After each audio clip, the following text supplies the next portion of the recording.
Hi, Sinead. Sarah from the upcoming. Such a pleasure to speak to you today. How are you doing? How are you? Slightly hot, but I know it's I'm not so. complaining. It's really hot here in Ireland, and it's never hot. So it's It's a sign it's really the temperature's going through the roof. Well, huge congratulations on this documentary. Wow, what an incredible watch! Such a fascinating film about such a fascinating woman. I know, If people brilliant. haven't seen it yet, you can give us a brief introduction. What can they expect going in? Blue Road, the Edna O'Brien story, is the story of an amazing woman's life. I think it was one of the great lives of the 20th century.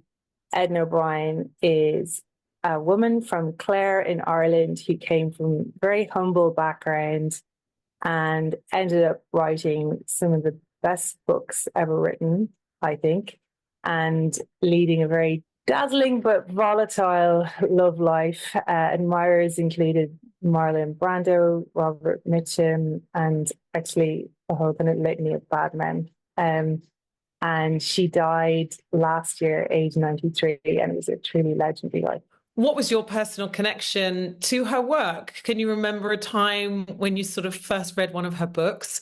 And then what was the journey to making this film? When was the initial spark of the idea put in front of you? Well, I had to interview her for an American magazine about 10 years ago. And actually, I remember at the time thinking, oh, this is going to be really dull. In my head, I had this sense of her as being quite fluffy. And then I read her first book, Country Girls. And it's so funny because, I grew up in the countryside in the 1990s in Ireland, and it felt like it was describing my adolescence, never mind her adolescence, which was, I think, at that stage in the 1940s. Like, it's a really fresh feeling book. And it's very funny. And it's about, the toxic friendship between two girls. One's mean, one's too nice. And then loads of bad men and loads of sort of young kind of female desire finding its voice. It's brilliant. It's a really great book. So then I read the book and I met her, and she's just so charismatic, as you'll see in the film. And I kind of never got over the whole experience. So then I approached her to somebody at a wedding about 2.5 years ago, and she said, "You should make your next documentary about her." And I realized, yes, I should make my next documentary about her.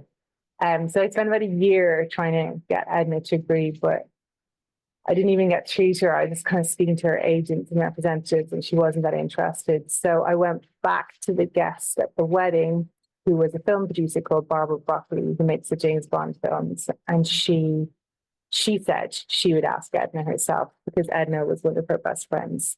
And so she agreed, Edna agreed. And I interviewed her for the first time in August 2023. And that was the start of our big adventure. And I believe, she was sort of, like you say, a bit reluctant, but it was seeing that video played back of where she's in the living room with her parents that kind of Yeah, I think you're sort of totally right. triggered Yeah. something. Yeah, that was like the big turning point. Um, because we had done this interview in August, and she was so frail already, so we had to stop it after about 35 minutes. And just as she was about to go to bed, I said, "Oh, could you look at this video, please?" And it was just on my laptop as a piece of archive I'd found. And it was this British interviewer, and he's interviewing her father and her mother and Edna. And Edna, by this stage, is very famous, very poised and beautiful and accomplished. But it's so interesting because it's such a kind of farce. It's such a weird situation. The dad is, pretending to be kind of really sort of kindly old Irish man, and he breaks into Danny Boy. And in reality, he was a very volatile, violent drunk. And the mother is saying, "Oh, Edna's books never bother me at all," which is like a wild lie. She hated them and refused to read them. And then Edna herself is the biggest tell of all. She's sitting at the back of frame, and she's so tense and she looks so worried, even though by this stage she is so successful, but she's completely regressed, into this kind of childlike mindset. And it was so revealing, and it was so interesting because Edna, age 93, looking at this she was so frail, and she was so deaf and, quite blind. Somehow she really engaged with that piece of archive, and she really understood what it was, and she seemed to remember that feeling. So she did go into hospital the next day, but then she wrote to me from her hospital bed and she said, "You've got to include this in the film." And then after that, her ideas sort of began coming to me thick and fast, and she was really keen to collaborate as much as possible. And another key turning point was her kind of letting you go through her letters, her memoirs. And her diaries, yeah. Which must have just been, a whole other, like this treasure trove, like opened up to you in order to be able to tell her stories. So what did it mean to you? And were you shocked, surprised about what you found there? Yeah, I mean, it was such a shock when she suggested I read them, because I hadn't even dared hope to see them. I mean, I just about knew of their existence, but I think she was enjoying my responses to these voice notes that she was sending me about the film from her hospital bed. So just one day I got a note saying, "You have to read my diaries." And the most naked ones, she said, were in Georgia in Emory College. So I began reading them, and I noticed early on that there were these kind of strange annotations someone else had written in a different hand across a lot of her entries. And I'm so paranoid, and my background is in journalism. I was thinking, "Oh, has Edna done this?" Because it felt like things her husband might have said, but I was like, why would her husband be writing across her diaries? And then, of course, it turned out that that's exactly what happened. That her husband had got his hands in her diaries, and he had decided to contradict everything that she's saying. And so you really see it in the film. We animate the husband's handwriting. And it's so interesting because he thinks he's proving to himself and to the world that, he was a really sort of morally upright person and she was a total degenerate. But of course, anyone seeing those sequences knows it's exactly the opposite. He's a monster, he's a total narcissist. And of course, you've got Jesse Buckley reading a lot of those in the film. I mean, phenomenal actress. This, she can really sort of do no wrong, and she just brings, so much kind of intimacy and like really brings those words to life. What was it like bringing her on board, and why was she the right person to read those for you? Oh, it was great. We have a friend in common, a poet, a Canadian poet called Eva, and Eva had seen my previous film, and I was telling her about the Edna film, and I knew that Eva and Jesse had worked together on a Charlie Kaufman film called "I'm Thinking of Ending Things." I was just thinking, yeah, Jess could really connect to Edna because, Jessie too came to London when she was really young and she made it her own and, still is flourishing and is such a creative person, across a number of different fields. So I asked Eva if she'd asked Jessie, and then it turned out that Jessie was this huge Edna fan, and it was so brilliant. It was such a great coincidence. And they're from places which are quite close to each other in Ireland. Jessie's from North Kerry and Edna's from Clare. So I think Jesse really understood where Edna had come from psychologically, I guess, as well.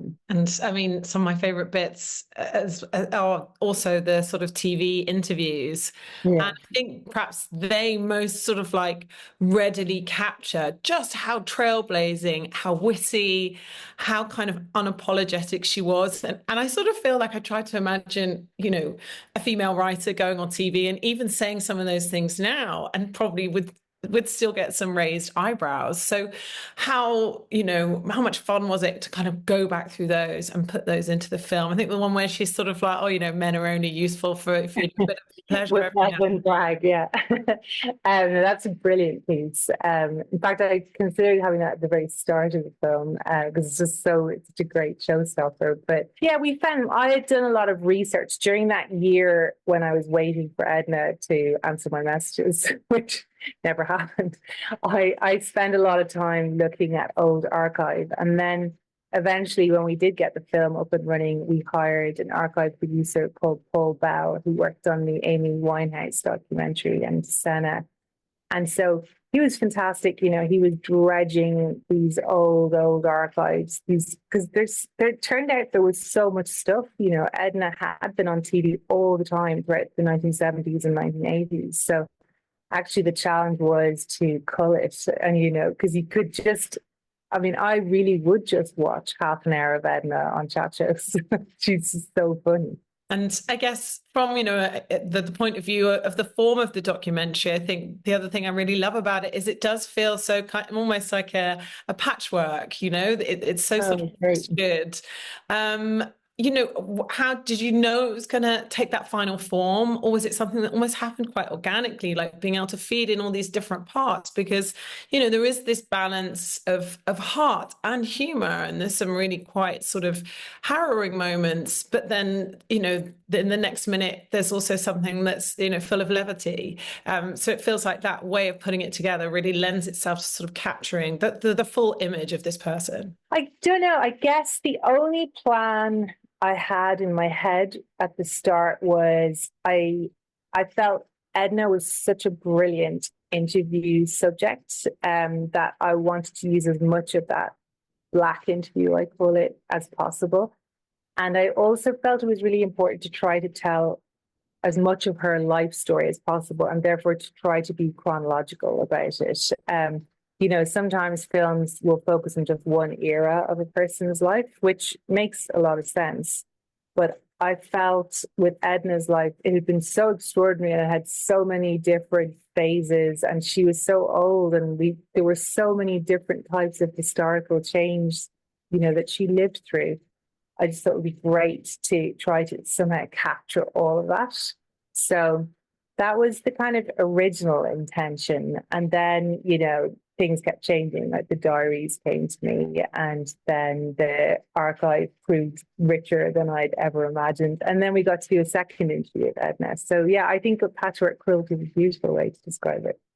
And in terms of the takeaways or how people have kind of responded to the film, I mean, like I say, I am kind of thinking, you know, we can sort of say this was in a different context in the way that, you know, her books, you know, were banned and seen as sort of, you know, very kind of transgressive. But then in other ways, like, have we actually moved on as far as we think we have? So I guess it's almost like a great time capsule and a great tribute to a person, but it also raises questions for where we think we are today in terms of, you know, female artists and what they're allowed to say and what they're not allowed to say. Yeah, agreed. I think female agency is very threatening to non-females, I suppose. And I think, you know, for every advance that's made, there's often a very strident backlash, which I think is what we're experiencing now. You know, obviously the Me Too movement was needed. You know, obviously within the film industry, male dominance was so profound. I mean, even still, the number of male directors, it's so hugely outnumbers female directors, and that's quite a contentious issue. You know, men still within the film industry think they've been victimized by Me Too. So there's always a backlash. The starting position of a woman is never that powerful. And I think there's something very inspiring about listening to, you know, and of course it did come at a cost at times where, you know, she never sort of found maybe that stability that a part of her wanted, but kind of this sort of dedication to standing her ground, to a certain kind of hedonism in some ways, or just doing the things that brought her pleasure, whether that was creating or, you know, like having, you know, affairs with different people. I don't know. I felt like there's something to take away from that. It's kind of like, yeah, why not? Yeah, agreed. I think she just could not, because as her son says, there were plenty of men that liked her, that would have really have liked to have settled down with her, but she just couldn't compromise.